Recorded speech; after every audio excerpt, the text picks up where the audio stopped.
Don Hodges here with another story that I call God Answers Prayer, and yes, He does. Now, this happened about, 24 years ago. And some friends and I, we had flown to San Diego to go to a worship conference. And we were staying at one of my buddy's dad's condo, which was right on the water in Mission Bay. Oh, it was awesome. He had his own little slip for his boat, really plush condo, really nice boat. But anyhow, so we're at his dad's house. His dad was out of town. And I think there was 3 or 4 of us. And we were getting ready to go out that night to a worship deal. And we were standing around his fireplace. We thought, hey, let's get together and we'll pray, and then we'll head out. So as we were starting to hold hands just to pray, I had noticed this picture up on the fireplace mantle.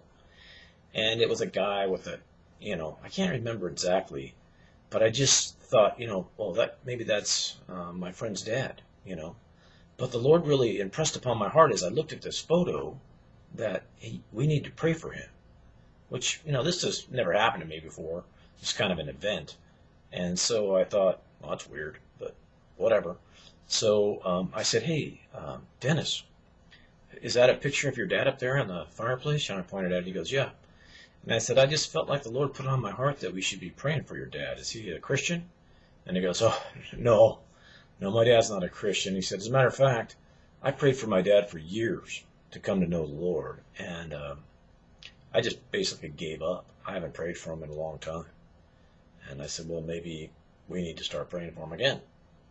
And so he agreed. I think he was just convicted, And so we started praying. We all prayed for his dad.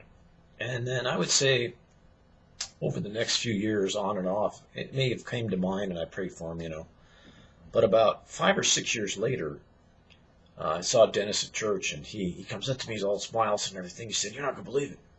I said, what? He goes, my dad was involved in a white-collar crime, some kind of thing he was doing in his company. And he was going to court, and he might get convicted. And I said, wow. And he was living the good life, doing all this stuff. Well, he must have been doing something that wasn't quite legal. So we started praying for him in his court deal. Well, as time went on, we found out he got convicted. He went to trial. He was found guilty. And if my recollection is that he had about 2 years or 3 years or something in prison. And so he goes to prison. Well, then Dennis, he calls me up one day and he goes, Don, you're not going to believe this. My dad was at a Bible study in prison, and he accepted the Lord. And he called me up to tell me that he finally accepted the Lord. And I'm thinking, wow, is that great or what? And so I thought, well, is it real? Is this a jailhouse faith, all that kind of stuff? Well, turned out, man, it was real, because he accepted the Lord. Eventually, he kept going to that Bible study. He got out of there. He got involved in a church.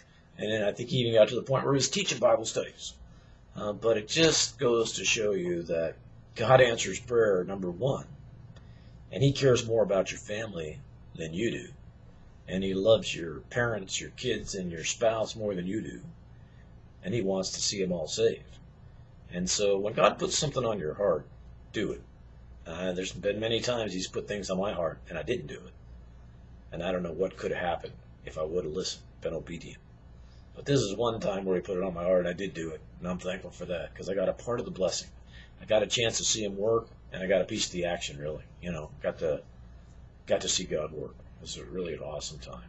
So, just another example of how Proverbs 3, 5, and 6 can work in your life.